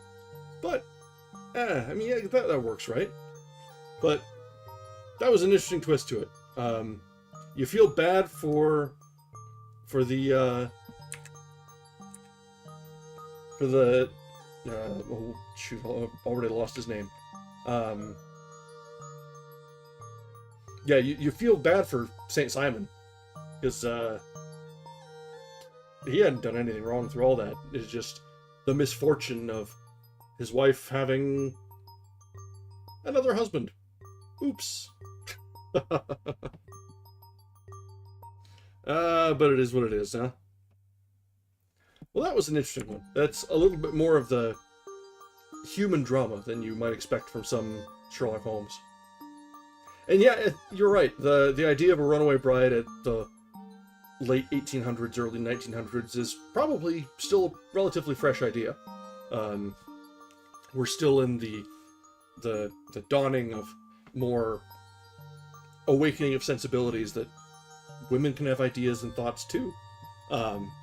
So the fact that she's can have her own life and can go off to have her own life is something novel for the time. And it was played out pretty decently well. She just sort of vanished herself without so much as leaving a note or a hint or anything, which is kind of poorly done. Holmes was probably right on this one. It would be much better to just come out in the open on this. Don't get some innocent dancer caught up in the mix.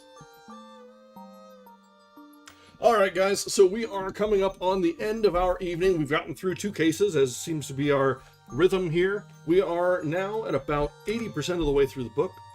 Let's see how many cases we have remaining, actually. Oh, there's actually only 2 cases left. The next one is a little on the long side. So the next 2 are both a little on the long side. So we may go a little over tomorrow, but I expect we will be finishing up with Sherlock Holmes tomorrow in tomorrow's reading. And yeah, and this is you're right. It was done in a way that there wasn't really a villain. It was just a comedy of errors and poor choices, but no one was really malicious in any of it. So there's just a lot of empathy and sympathy to go around, which is, I guess, that's one of the better ways for drama to play out, right? You don't need to have someone that's out to be malicious. There's no necessary villain. And that the exchange with Holmes and Lestrade there was fun. It's always nice to see Holmes being a little sarcastic sometimes, or a little trying to get one over on Lestrade, which that's one thing that comes up very frequently in a lot of adaptations, is the foil between Holmes and the official police, usually some flavor of Lestrade, where the official detective is doing things their way, the right way, and Holmes is coming through and sweeping in and magically solving everything. That's sort of a dramatic device that comes up in a lot of these sort of detective style things. There's you see it in things like Psych and Monk and any number of various like other detective dramas. It doesn't have to be a Sherlock Holmes, but there's that friction between the protagonist, in this case Holmes, and their opposite, their official opposite. Exactly. Holmes just coming by, still scratching at the wrist, the cocaine addict. And that's mentioned a couple times throughout this book, but man's got his vices. And it may have been looked at a little differently at the time, but you don't exactly imagine Sherlock Holmes as a coke fiend. That doesn't actually come up a lot in the adaptations, does it? I can't think of any, actually. Elementary with Johnny Lee. I'll need to take a look at that one, because I imagine that's where it comes up. But for I can't think of other adaptations where that aspect of his character comes out. And this is kind of definitive. It's straight from the source. But maybe that's why they don't have you read Sherlock Holmes in school. They don't want to glamorize that sort of behavior.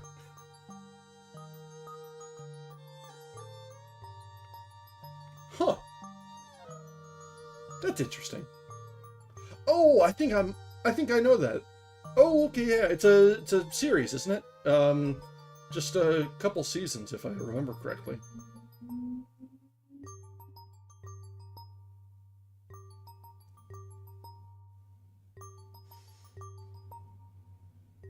Oh, okay. Yeah, that is probably...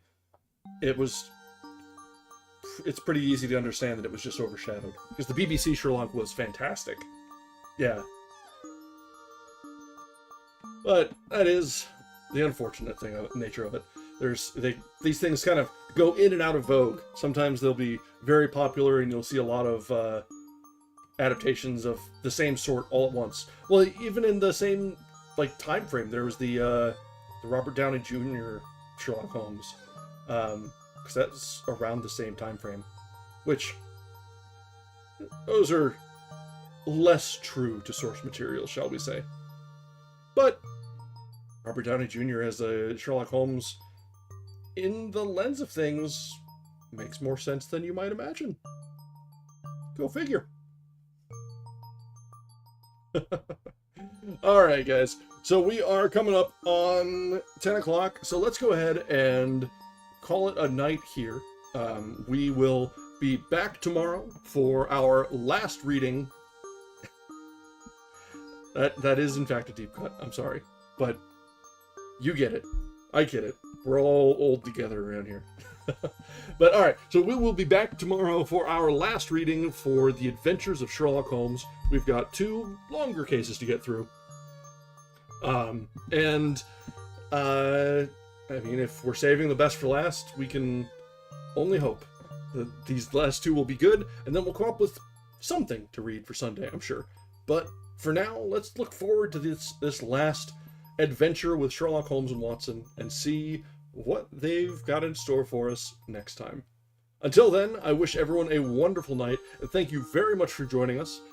If you haven't yet, go ahead and drop a like on the stream. We are trying to grow our channel and our community, and one of the best ways to do that is to manipulate the algorithm a little bit. So, if you could, go ahead and drop a like, and we will see what we'll see. Alright, thank you very much for joining us, and have a wonderful evening. Until next time, I hope to see you tomorrow. Bye now.